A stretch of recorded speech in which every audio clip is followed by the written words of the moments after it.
Finally মন্দিরের মধ্যে ঢুকে পড়লাম। ভিড়টা খালি একবার দেখো, কত ভক্তমণ্ডলী ভিড় জমিয়েছে, সবাই এখানে ধূপ আরতি করে রাখছে। আর চারিদিকে ভিড়টা তোমাদের সাথে শেয়ার করলাম। তো ফোন নিয়ে যখন ভিডিও করছি এত ভিড়, ভাবছি ফোনটা পড়ে না যায় হাত থেকে। যাই হোক, মা মনসার কৃপা, তোমাদের সাথে তুলে ধরলাম। দেখো, তারপরে আমরা কোথায় পুজো দেবো বুঝতেই পারছি না, কারণ দু জায়গায় ভিড় জমিয়েছে মানুষ।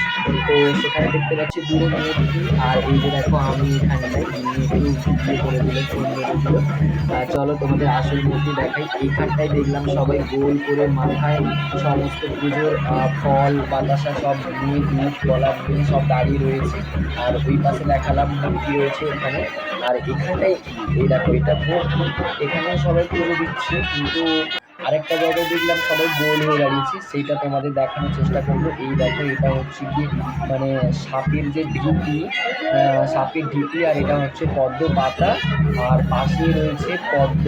এটা হচ্ছে এই যে দেখো, এখানে সবাই এই ঢিপিটাই, সাপের ঢিপিটাই সবাই দুধ ঢালছে আর ফুল টুল দিয়ে পুজো করছে। এই মন্দিরে তোমরা চাইলে আসতে পারো। একটা জিনিস এখানে ভালো লাগে, মানে লাগলো, সেটা হচ্ছে তুমি নিজের হাতে মাকে পুজো করতে পারবে, মা মনসাকে নিজের হাতে পুজো করতে পারবে।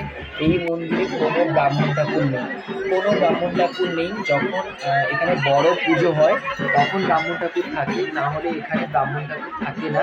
নিজের হাতে তোমাকে পুজো করতে হবে। এত মানুষজন এসছে, সবাই নিজের হাতে নিজের মতো করে পুজো করছে। সত্যি খুব ভালো লাগলো, মানে এত জাগ্রত একটা মা মনসার মন্দিরে আমরা নিজেরা দুজন মিলে যে পুজো করতে পেরেছি, সেটা আমাদের অনেক বড় সৌভাগ্য।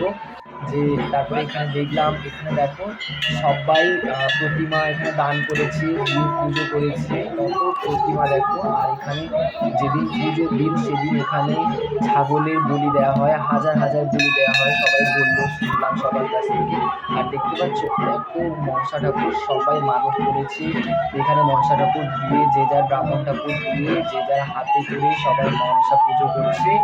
দিয়ে পুজো করে যে দেখো রেখে দিয়ে যায়। হ্যাঁ, কত হ্যালো মনসা ঠাকুর দেখতে পাচ্ছ। আর এই ভাই। মন্দিরের ওপরে কোনো ছাউনি হ্যালো। নেই, চারিদিকে এরকম ঘেরা, চারিদিকে ফাঁকা। কারণ কারণ মনসা ঠাকুর ওপরে ছাউনি সমেত থাকতে চায় না, তাই খোলা আকাশের নিচেই থাকে, এটাই জানলাম। আর সবাই এই যে দুধ ঢালছে সেগুলো নিয়ে যাচ্ছে প্রসাদ হিসাবে। এই যে দেখো তুলে ধরেছি এত ভিড়ের মাঝখানে। তো এই যে দেখতে পাচ্ছ, এটা হচ্ছে পদ্ম। আর এগুলো তুমি দেখতে পাচ্ছ তোমরা সবাই, এটা হচ্ছে তোমরা অবশ্যই ফেসবুকে দেখেছো, 18 কুইন্টাল পিতল দিয়ে এই সমস্ত সাজানো হয়েছে। আর এই দেখো এখানে সবাই হাঁসও দান করেছে, সবাই মানসিক করেছিল হাঁস, এখানে হাঁস ছেড়েছে। আর মন্দিরের বাইরে এলাম, গিয়ে বাইরের মন্দিরটা তোমাদের সাথে একবার তুলে ধরলাম। সত্যি পরিবেশটা খুব সুন্দর। তারপরে আমরা অঞ্জলি দেওয়ার পরে এই যে চলে এলাম হোটেলে নিরামিষ ভাত খেতে। তারপরে এই দুজন মিলে ভাত খেয়ে নিলাম। তারপরে একটু মেলায় ঘোরাঘুরি করে এই যে বাড়ির দিকে রওনা দিয়েছি। তো আজকের ব্লগ কেমন লাগলো জানিও, আর সবাই অবশ্যই মা মনসার চরণে প্রণাম জানাবে। চাইলে তোমরা মাতপুরের মা মনসার কাছে অবশ্যই আসতে পারো, এলে তোমাদের মন ফ্রি হয়ে যাবে আর মায়ের দর্শন করতে পারবে, নিজে হাতে পুজো করতে পারবে।